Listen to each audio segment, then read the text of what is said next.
Happy almost All Hallows Eve, everyone. I'm Rose, and today I'm going to be chatting with you about an adorably spooky middle grade book called Gustav Gloom and the People Taker by Adam Troy Castro. But, by the way, just a fun little game that you can participate in if you want to while watching this video. On screen you will see a Frankenstein's monster and a werewolf, because one of the main characters, Fernie, loves these creatures, or characters. Creature characters. They're both. They're one and the same. Anyway, so think of this game like Where's Waldo, but you have to count how many times that you spot them. And there's no prize for who guesses the correct number except for just a simple, well done champ and a virtual and I guess spiritual, a high five. Wonderful. That's, yep, but only if you want to. Okay, cool. So, actually, you know what? I don't really want to hold this up the whole time, so you are gonna live right in front of Biddy and right next to the bear dressed like a pumpkin. So cute! You can still see it. It's fine. Gustav Gloom and the People Taker. It is the first book in a series of currently 6 books, and I can confirm I do want to continue reading this series. I'm not sure if this is the right comparison, but when I was reading this, it kind of gave me Edward Scissorhands vibes, because you've got this perfect neighborhood with its structure and rules and bright aesthetics, and then you have this dark and gloomy looking house that doesn't quite fit in. I mean, well, I've watched Edward Scissorhands many times when I was younger, but it's been quite a few years, so the details are a little bit fuzzy, but yeah, I think that comparison is apt. In any case, this book follows a 10-year-old little girl and also a redhead, my kin, named Fernie Watt, who has just moved in across the street from the...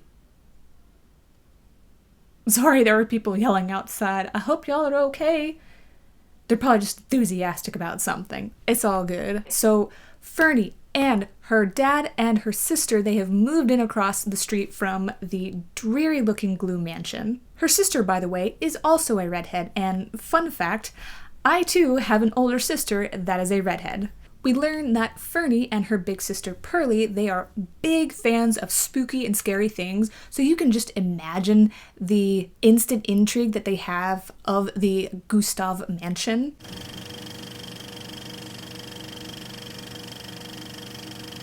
The Gustav mansion and property, they are very peculiar, what with the cloud that is constantly over the property.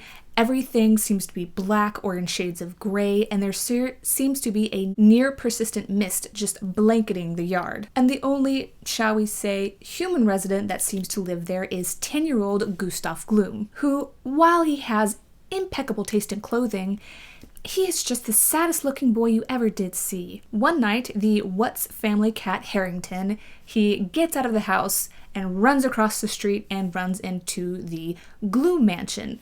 Now, I grew up with cats all of my life, and while I love them, yeah, cats can be bastards like this.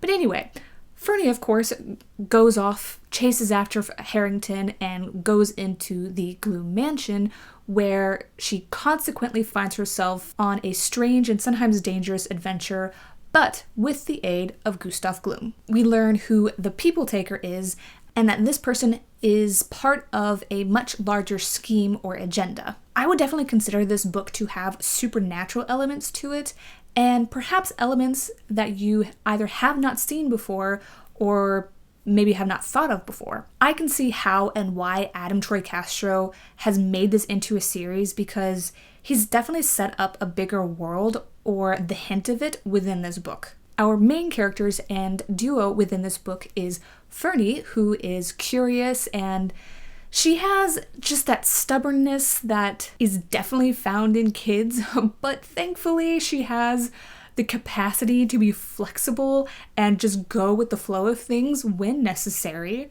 And then we have Gustav, who he's an odd one, but in a good way. Considering where he's grown up and how he's grown up, he still manages to be very chill about things. He's kind, he's a quick thinker, and it was fascinating to me to see him learn and grow in certain regards thanks to Fernie. In return, we see as well Gustav having an influence on Fernie, which is part of what makes me interested in reading more of this series. I think that Gustav and Fernie are good influences on each other. And now I think it's time for spoilers. So, the supernatural elements. To be fair, when I was reading this book, it did kind of remind me of Peter Pan, because in Gustav Gloom, shadows are sentient and living beings all on their own. I recall in Peter Pan that Pan's shadow would sometimes separate and just kind of wander off all on his own, and he definitely had a personality. However, in Gustav Gloom, shadows can talk and they have more of a 3D transparent appearance about them.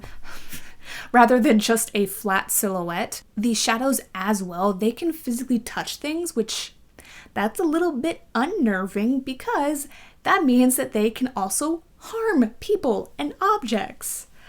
Okay, cool. On top of that, shadows, they can go on living without their human counterpart for what seems like however long that they choose. And I know that this is the spoiler part, but I don't want to give everything away. Even so, we do learn that the People Taker, a twisted human being, he works for a shadow being called Lord Obsidian. Now, Lord Obsidian's overall goal is to take over the human world and to make human slaves for shadows. The People Taker, he is thwarted in this book, but there are 5 more books after this. A mystery.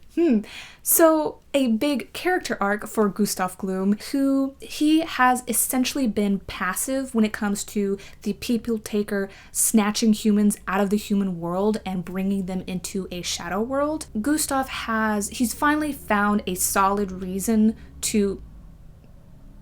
Very loud truck. It's going. And it's gone! So, where the fudge was I? Oh,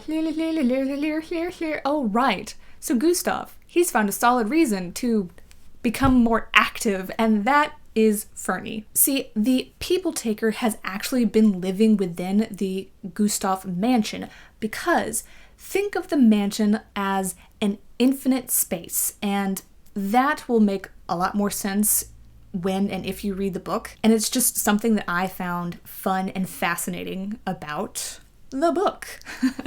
So something that stuck out to me when I was reading this is what I like to think of as how to be a human lessons. And what I mean by this is, in an unobtrusive way, the narrator of the book sort of teaches the reader things like how to behave in certain situations, how not to behave in certain situations, and how some emotions will make you feel, and so on. Is this common in middle grade books? It's been so long since I've properly read any middle grade books that I really don't recall if authors tend to weave in, let's call it, growing up lessons into their stories. In any case, I definitely found this aspect to be clever and a fun detail. Now, I'm definitely not an expert in middle grade books, but I thought this book had a nice quick pacing to it. I approve of the world building, which I hope and imagine will be built upon and will deepen as the series continues. I thought that there was just the right amount of descriptions that I could understand how things are supposed to look and how they're supposed to feel. And also the illustrations, they're just a freaking delight.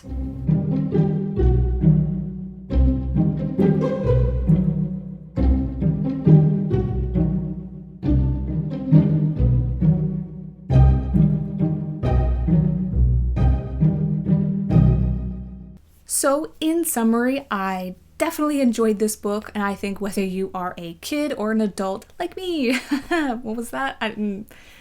You will enjoy it as well. There's a bit of mystery, there's adventure, there's the supernatural element to it. you have family dynamics and a blossoming friendship. Now, a fun backstory, just a brief thing to this book. I will sometimes read stories out loud to my husband just before bed because we both enjoy that. However, and this is something that is both a compliment but also something that I feel just slightly insulted by, my husband has a habit of falling asleep within like 5 pages of me reading a book to him. At this point, I have read maybe 30 pages into this book, which my husband seems to be totally cool with, while I have been over here thinking, when am I ever going to finish this book? The answer is, I did finish it, but on my own. I know this has been a bonding experience, sweetie, but dang it, I just wanted to finish this book. I'd also like to point out that I have barely read this book out loud in a few months, which I've heard no complaints, and you've frequently found great joy in watching dog videos before bed instead, which, I mean, that is a solid choice, and I do support you in this. But anyway, so on to what to rate this book. While I definitely enjoyed it, I think I would give this a solid 3.8 stars out of 5, which for me, that's still a good and positive rating. Let me know if you've read this book or if you have any recommendations for books that are similar to this. I would definitely love to know that. Ooh, and don't forget to let me know your guess on how many Frankenstein monsters and werewolves that you spotted throughout this video. And by the way, I wore green because green and Frankenstein monster totally goes, right? Right? So anyway, so that is all I have for you today. I hope that any of you out there that are celebrating Halloween have a fun and safe time. And for all of the rest of you that are, wow, that was, I don't know what that was. For the rest of you that are not celebrating Halloween, I also hope that whatever you're doing is also a safe and fun time. And yeah, that is all I have for you today. Thank you all very much for watching, and I will see you in my next video. Bye!